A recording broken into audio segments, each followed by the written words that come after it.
নমস্কার, কেমন আছেন সবাই? আমার চ্যানেলে সবাইকে স্বাগত জানাই।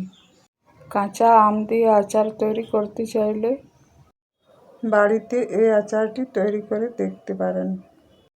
রোদে না দিয়েও এই আচারটি 1 বছরের জন্যেও বেশি সময় ভালো থাকবে। এই আচারটি তৈরি করতে কোনো রকম তেল লাগবে না। অল্প কিছু মশলা দিয়েই এই আচারটি তৈরি হয়ে যাবে।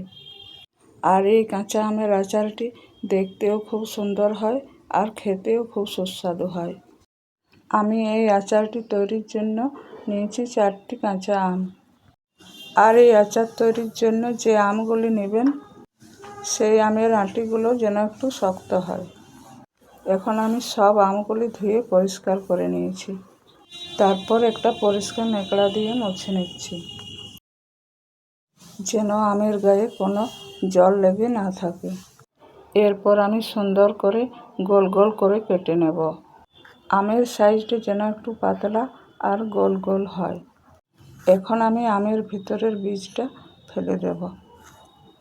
আবারও বলছি, আমের গায়ের জলটা ভালোভাবে মুছে নেবেন দীর্ঘদিন ভালো থাকার জন্য। আমটা এইভাবে সমানভাবে কেটে নিলে আচারটা দেখতে খুব সুন্দর হবে।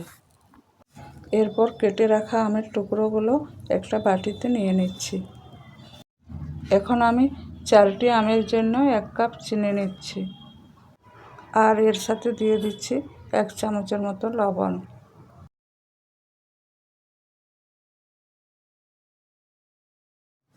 আর দিয়ে দিলাম সাদা ভিনেগার 2 ছিপি। এবার সব কিছু একসাথে ভালোভাবে মিশিয়ে দেব। চিনি আর ভিনেগারের মিশ্রণের সাথে আমের টুকরোগুলোকে প্রায় 1 ঘন্টার মতো ভিজিয়ে রাখতে হবে। এইভাবে আচারটি বানালে একটিও আমের টুকরো ভেঙে যাবে না। ভালো করে মিশিয়ে নেওয়ার পর এবার ঢাকনা দিয়ে রেস্টে রেখে দিচ্ছি 1 ঘন্টার জন্য। এখন আমি আচারের জন্য খুব সহজ একটা মশলা তৈরি করে নেব। প্রথমেই একটা কড়াইতে নিচ্ছি 2টো শুকনো লঙ্কা, 1/2 চামচ ধনে, 1/2 চামচ মৌরি, 1/2 চামচ জিরে আর সামান্য কটা মেথি। এবার কিছুক্ষণ এগুলো ভেজে নিয়ে গুঁড়ো করে নেব। 1 ঘন্টা পর দেখুন আম থেকে কিন্তু প্রচুর পরিমাণে জল বের হয়েছে। এবার সবটুকু জল সহ আমগুলোকে একটা কড়াইতে ঢেলে দিচ্ছি। সব চিনিটা এখনও গলে যায়নি। আমি গ্যাসটা অন করে দিলাম।